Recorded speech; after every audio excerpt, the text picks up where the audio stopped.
were young, just towards the end of the war, there was a second-hand shop close by who sold second-hand books. They couldn't buy new books through the war. And they sold this little old kit that had been made since before the war, with glass slides with negatives. I used to hold up to the light and get an image on the plate. And then I would transfer it onto paper.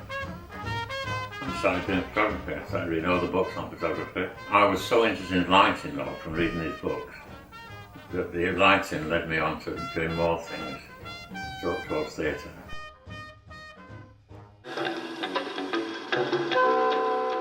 When I was at the Palace Theatre in Manchester, I got interested in a particular lighting designer, Richard Philbrow, who was really transferring the difference in lighting in theatre to what it is today. And I followed his pattern. I was at the School of Theatre, I was very lucky really, because when I was there, I wasn't just doing design work for theatre, I was teaching theatre technology. And I taught a course on theatre technology to people who now are quite well-known figures, people like Julia Walters, Matthew Kelly, George Costigan. They were all students that I taught. And in fact, Julia Walters at one time became so interested in theatre and the technical side, she wanted to become a lighting operator. I was offered to do to the Manchester University and the Cathedral at Manchester, the 4th anniversary Arts Festival. But we did a part of a play called Faustus. And one of the things I did was to change the routine of the angel and the Mephistopheles and bring the devil in from above by using a forklift truck. I got a telephone call that night, 3 o'clock in the morning, saying use a forklift truck to move the lighting around, and dropped it down into tricks. I was very pleased about that, so the architect. Applied for a Winston Churchill Fellowship. People like Peter Cadbury, Trenchard Cox, they all backed me. And I became a Winston Churchill Fellow. They awarded me a silver medallion, which was given to me by Prince Charles. 2,000 people watching. It was a massive congregation of people there to watch this. And quite, to me, world-shattering, really. The Wembley Stadium complex, built originally for the British Empire exhibition of 1924, and the scene of national and international football finals, the Olympic Games in 1948, and many other sporting events ever since.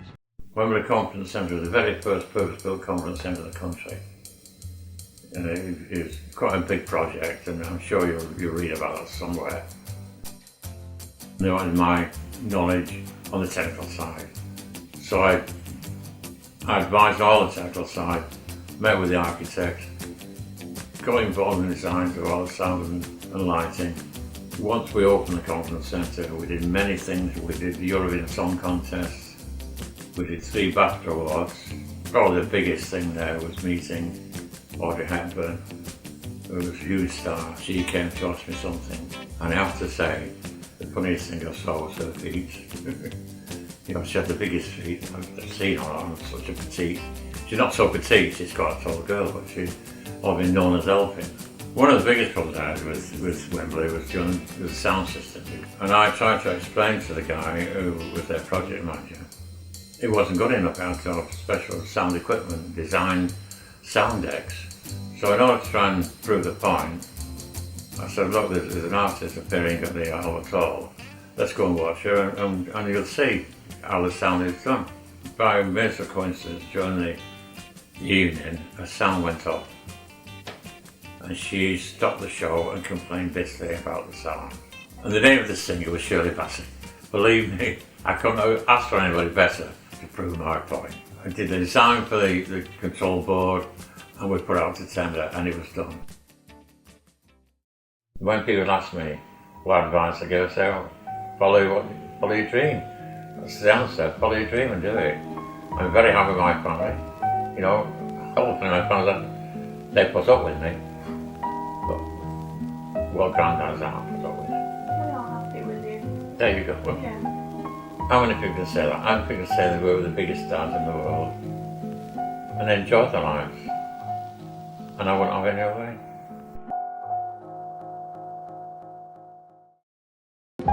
Dans le sable du désert, sur les dunes de la mer, Et tant pis si tu te perds. Cherche là-haut